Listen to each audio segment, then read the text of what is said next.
So today's video is going to be my annual what I read in January and February. So let's just go straight into it. This book is a Christmas book. I finished it, started it in December and finished it in January. It's about how Beth has everything she wants. She has 2 kids, Sam and Megan. And she's in the career she wants. She also has a husband called Daniel. And when New Year's Eve comes, she can't stop thinking about her old college boyfriend. Beth's sister has just been dumped and is single, childless. And she's jealous that her sibling has a husband and has kids and is successful. But is the grass really greener whether you're in a relationship or not? I really don't know. It's just a heartwarming novel, to be honest. It just it's just nice to read. I saw it in a shop and I just picked it up and I thought it was nice. It's just really good to read over the festive period. Another book I read alongside it that I took to college is this book, Animal Magic and Mouse Magic. It's about how Lottie lives at a pet shop with all these magic animals. She goes with is Sophia, and she goes away on a school trip and has to leave Sophia behind. She takes Fred the mouse with her, and she decides she's going to stand up to the class bully, which is called Zara, and she has her group of friends. Which I think is a really realistic story. I'd say it's quite realistic because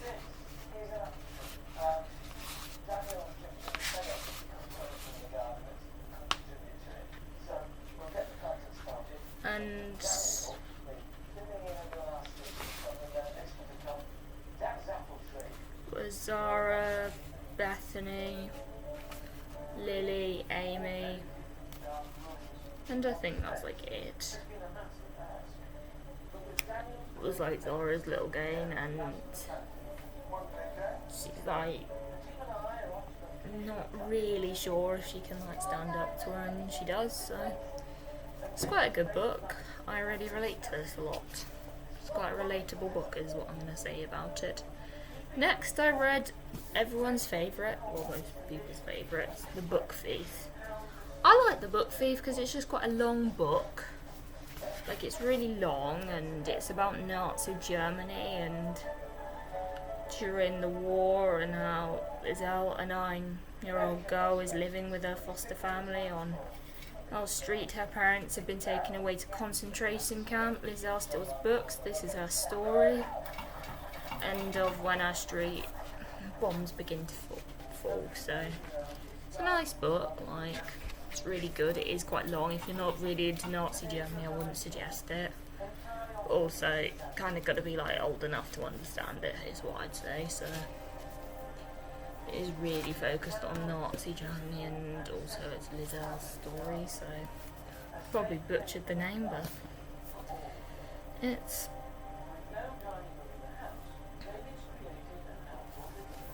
nice. It's a good book to read. I'd recommend it. Next is a classic, My Sister Jodie, about how Jodie and Pearl are sisters. Pearl's small, shy and anxious. Jodie's nearly bold, brash, and is nearly 3 years older, is bold, brash, and Pearl adores her.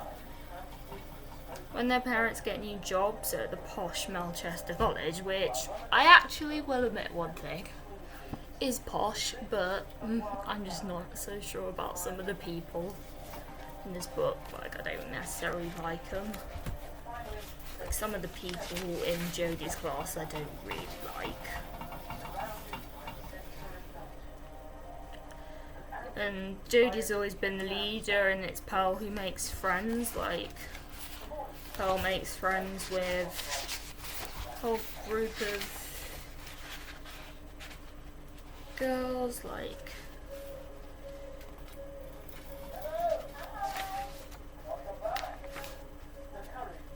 I'm just trying to find them.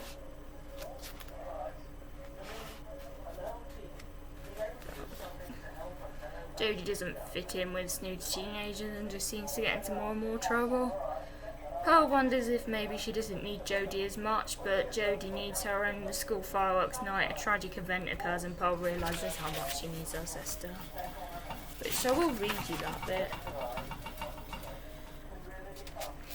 when I found it.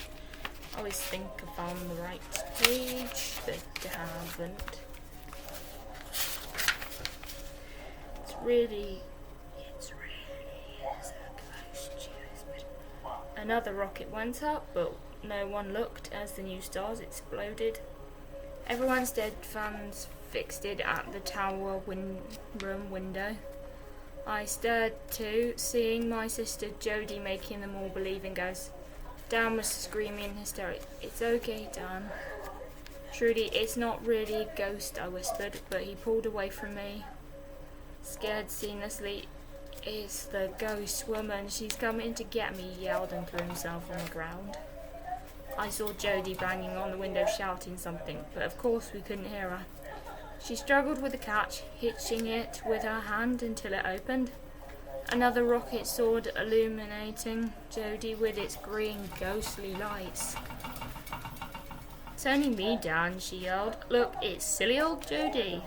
"I'm sure that's what she said." She hung right out the window, tugged at her shawl to show her purple hair. She tugged too violently, she jerked forward, she wobbled in her crazy red shoes, and then she fell. She fell all the way to the ground, the shawl bellowing out behind her. The white lace dress floating, one shoe fell off, her mouth was open, I heard her screaming high above all the others. She fell onto the lawn with a terrible thud, her head flung, arms and legs spread open, while another rocket showered the sky with lurid sparkle. So it's very sad at the end, like I literally cry at the end nearly. But there are bits that just make me crease like it punched and he holds their nose. So it's a good book, it's quite an easy read. I read through it really quickly. And it's just nice, and it shows about two sisters, so it's just a nice book altogether. So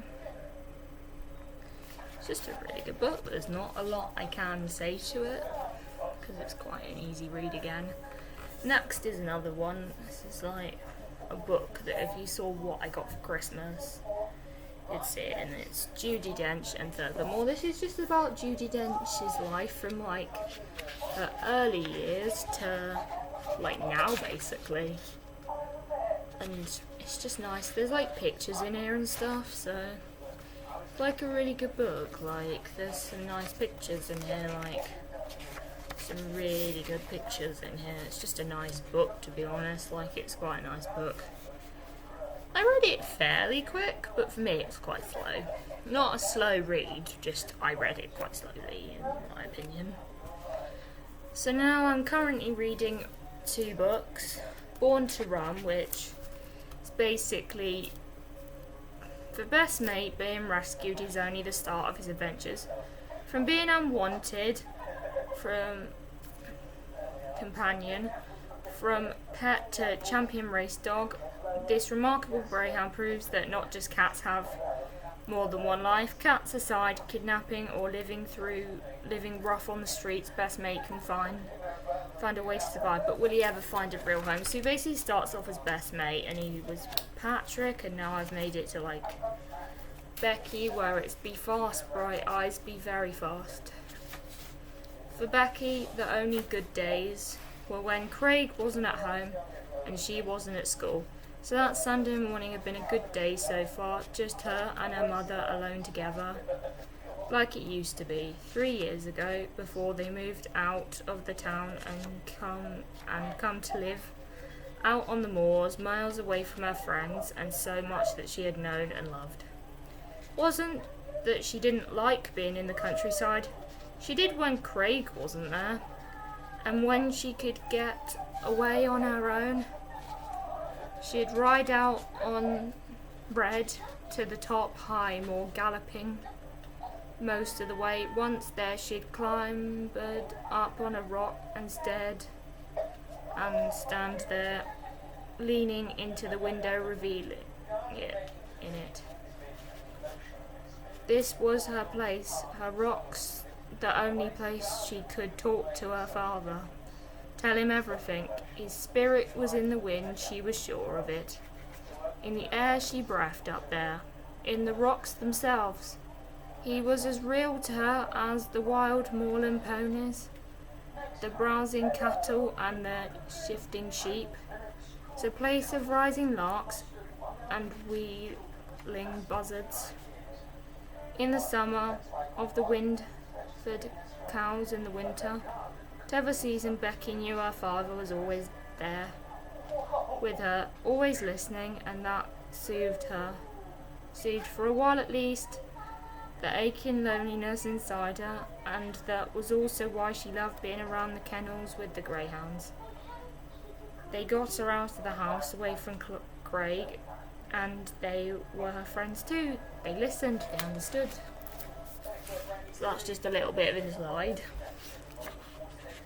And it's a nice book, like I've read it so many times.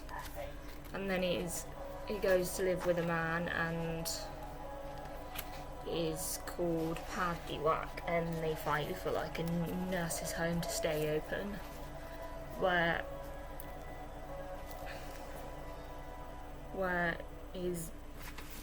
his wife died.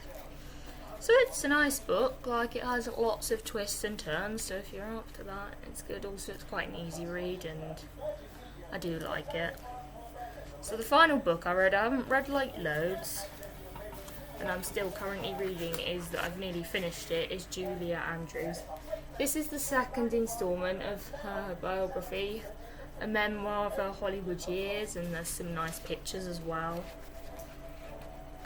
I've nearly finished it, so wait and see in March and April what I read next, because I've done in book hauls on, so if you watch the vlogs, there'll be the book hauls.